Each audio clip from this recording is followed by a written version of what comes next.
क्या ब्रह्म का अनुभव किया जा सकता है? यह प्रश्न जितना साधारण प्रतीत होता है, उतना ही गहन और व्यापक है।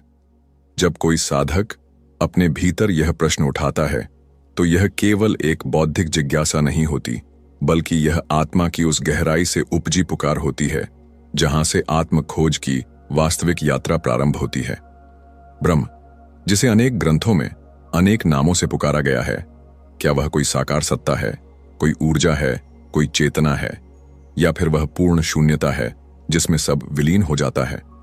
यह जानना और उससे भी अधिक उसे अनुभव करना ही जीवन की परम सिद्धि मानी गई है। सदियों से आर्षियों, मुनियों, योगियों और आत्मज्ञानी पुरुषों ने इसी प्रश्न के उत्तर में अपना संपूर्ण जीवन अर्पित किया है। उन्होंने ग्रंथ नहीं रचे, उन्होंने अनुभव लिखे हैं। उन्होंने शास्त्र नहीं बनाए, उन्होंने स्वयं को विलीन कर ब्रह्म का साक्षात किया है। यह साक्षात्कार ही सनातन धर्म के मूल में है। तो क्या आज का मनुष्य, जो विज्ञान और तकनीक की तीव्रता में जी रहा है, जो मोबाइल, इंटरनेट, काम, व्यस्तता और मानसिक तनाव से घिरा है, क्या वह ब्रह्म का अनुभव कर सकता है? इसका उत्तर है हाँ, बिल्कुल कर सकता है, परंतु उसके लिए उसे स्वयं को फिर से खोजना होगा। ब्रह्म का अनुभव किसी शब्द, मंत्र या कल्पना मात्र से नहीं होता, न ही यह किसी पद्धति, पूजा पाठ या कर्मकांड से प्राप्त किया जा सकता है। यह तो उस मौन का अनुभव है, जहां विचार समाप्त हो जाते हैं, जहां पहचान, अहंकार और द्वैत का क्षय हो जाता है।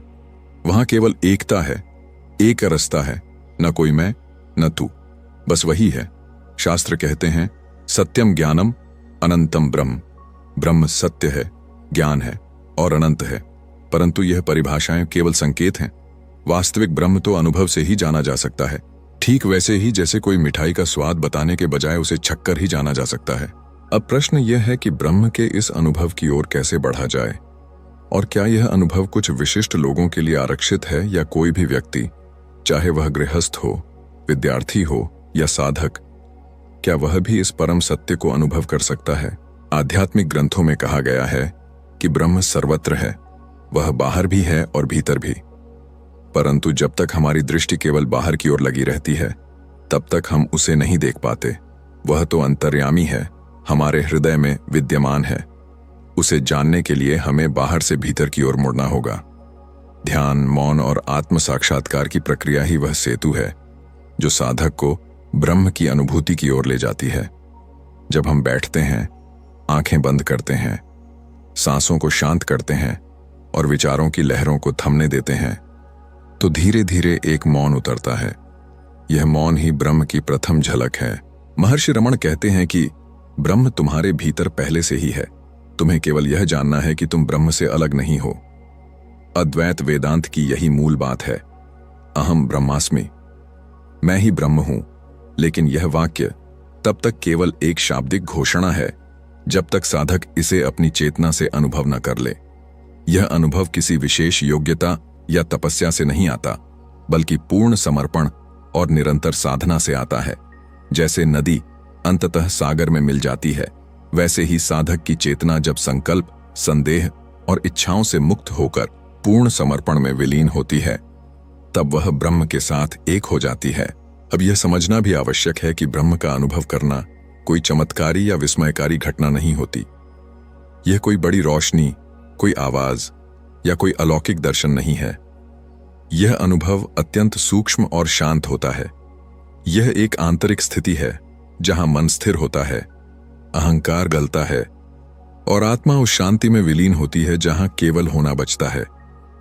श्रीमद् भगवद गीता में भगवान श्री कृष्ण अर्जुन से कहते हैं, यो माम पश्यति सर्वत्र सर्वम च मयि पश्यति।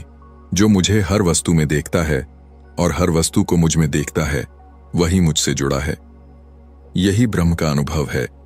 जब आप एक पेड़ को देखते हैं और उसमें भी वही चेतना अनुभव करते हैं, जब आप किसी मानव को देखते हैं और उसमें भी ईश्वर की झलक पाते हैं, तब आप ब्रह्म को जीने लगते हैं। ब्रह्म का अनुभव कोई लक्ष्य नहीं है जिसे पाना हो। यह तो एक ऐसी स्थिति है जहां साधक अपने होने को ही भूल जाता है। यह विलोपन है, विसर्जन है, अंत नहीं, आरंभ है।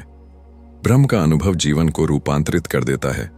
फिर न दुख में विकार होता है, न सुख में अहंकार, साधक संभाव में जीने लगता है। अब बात करते हैं उन उपायों की जो ब्रह्म की अनुभूति की दिशा में सहायक हो सकते हैं।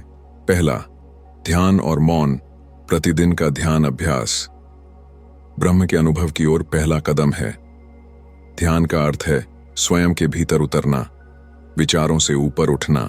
दूसरा, स्वाध्याय और चिंतन, उपनिषद, भगवद गीता और संत साहित्य का स्वाध्याय साधक को सत्य की ओर उन्मुख करता है। परंतु मात्र पढ़ना पर्याप्त नहीं, उसका मनन और आत्मसात करना आवश्यक है। तीसरा, सत्संग और गुरु कृपा, एक सच्चे गुरु का सान्निध्य ब्रह्म की अनुभूति में अत्यंत सहायक होता है। गुरु ही साधक को उसके भीतर की यात्रा करवाते हैं। चौथा, निष्काम सेवा और विनम्रता, जब हम अहंकार और स्वार्थ से मुक्त होकर सेवा करते हैं तब भीतर की पवित्रता बढ़ती है और ब्रह्म की अनुभूति सहज होती है। पांचवा, प्रकृति से एकता, प्रकृति के साथ गहरे संबंध में भी ब्रह्म झलकता है। एक फूल की सुंदरता, पक्षियों की चहचहाहट, बहती हवा, इन सब में ब्रह्म के संकेत हैं।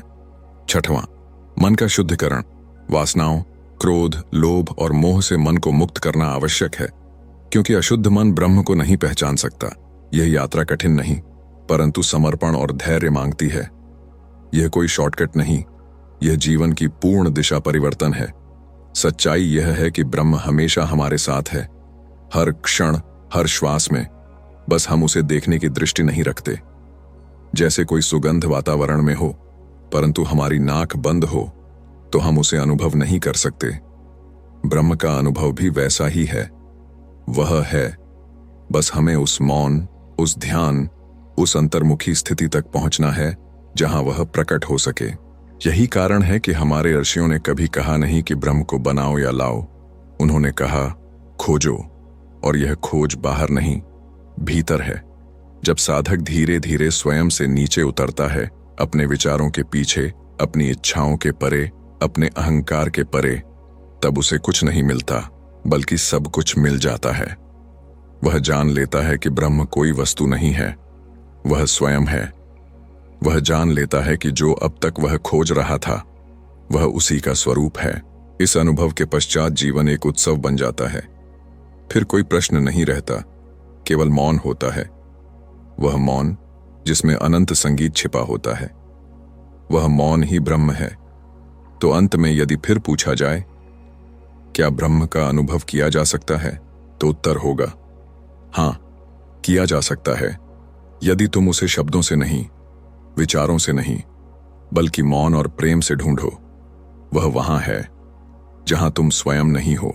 और इस प्रकार ब्रह्म कोई वस्तु नहीं है जिसे पाया जा सके, बल्कि वह स्वयं हमारा सत्य स्वरूप है, जिसका अनुभव केवल तभी संभव है जब मन शांत हो जाए, अहंकार मिट जाए और चेतना पूर्ण रूप से जागृत हो जाए। ब्रह्म का अनुभव किसी शब्द, किसी विचार, किसी विश्वास से परे है। यह वही बिंदु है जहां शून्यता भी विलीन हो जाती है और केवल एक अखंड साक्षी बचता है, जो न जन्मा है न मरेगा। यही है अंतिम अनुभव, अहम ब्रह्मास्मि, मैं ब्रह्म हूं। यदि ये शब्द आपके भीतर कुछ हलचल उत्पन्न कर रहे हैं तो समझिए यात्रा प्रारंभ हो चुकी है।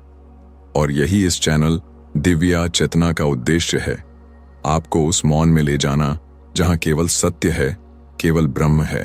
अब आपसे एक विनम्र अनुरोध है, यदि ये अनुभव, ये विचार, ये मौन की ओर बुलावा आपको स्पर्श कर गया हो तो इस वीडियो को शेयर करें और इस आध्यात्मिक अभियान का हिस्सा बने। अगली वीडियो में हम एक और गहन प्रश्न को समझेंगे। क्या ध्यान से ब्रह्म का अनुभव संभव है? ध्यान क्या है? क्या यह कोई क्रिया है या एक स्थिति? क्या हर कोई ब्रह्म की अनुभूति कर सकता है ध्यान द्वारा? जानिए अगली यात्रा में।